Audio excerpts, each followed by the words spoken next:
Centenary. One day in early summer, the Fat Controller called a meeting of the engines. "You have all heard," he announced, "of the Thin Clergyman." "Isn't he the one who wrote stories about us?" ventured Thomas. "Well done, Thomas," agreed the Fat Controller. "Sadly, he has now died, but this year it is 100 years since he was born." He paused. "To mark this auspicious occasion," he went on. "What's suspicious?" squeaked Percy, and then hoped the Fat Controller hadn't heard him. But he had.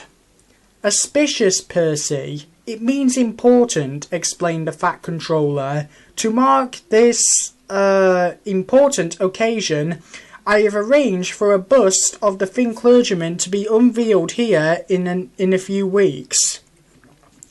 Your duties will be adjusted so that you can all attend. There will be a very special visitor there to unveil the bust." Some time later, the Fat Controller spoke to James. "I have an important job for you," he said. "The crate with the Thin Clergyman's statue has arrived at the other railway. I want you to fetch it, please." James puffed off proudly. He felt even prouder when he began the journey back to the big station with the crate safely on the truck. But just as James had passed through Henry's tunnel, there was a rumble and an enormous crash. James's driver looked back in alarm. Part of the tunnel had collapsed behind them. The railway to the outside world was completely cut off. James stopped at the next signal box and his driver told the signalman what had happened. Later, the Fat Controller sent Donald, Douglas and Henry to help repair the tunnel, but until it was mended, no trains could reach the other railway from the island of Sodor. "And no engines can get onto the island either," pointed out Gordon. "Pip and Emma are stuck on the other side of the tunnel, and they are supposed to bring the important visitors." On Thomas's branch line, the engines were worried too. "We've all got jobs to do on the day," said Thomas, "but what if no one can get here?" "Don't worry," soothed his driver. "Bertie and his friends are meeting all the trains on the other railway and bringing the passengers over."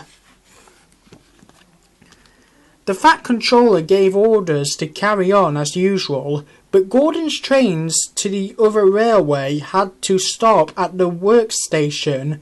Bertie brought in passengers, but Gordon complained that it wasn't the same. Meanwhile, Percy had a smaller problem. "Why is everyone bothered about something that's broken?" he asked Toby one day. Toby was puzzled.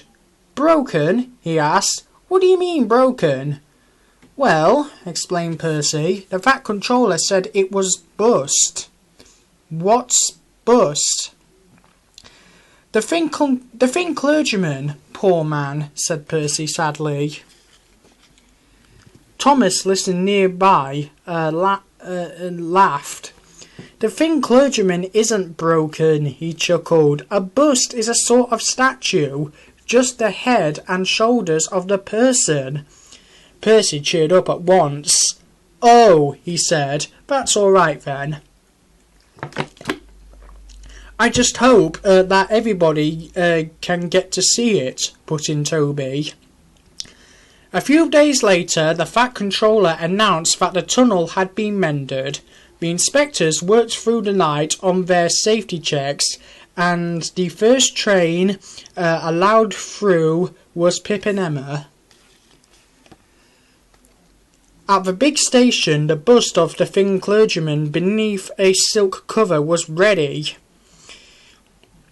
The engines waited anxiously. At last Pip and Emma arrived, and the first person off the train was a prince. The Fat Controller greeted him, and after a short speech, the prince pulled out a cord. The silk cover fell to the ground, revealing a perfect likeness of the Thin Clergyman. My parents, said the prince, read stories about your railway to me as a child. There will never be anything like it anywhere. The end.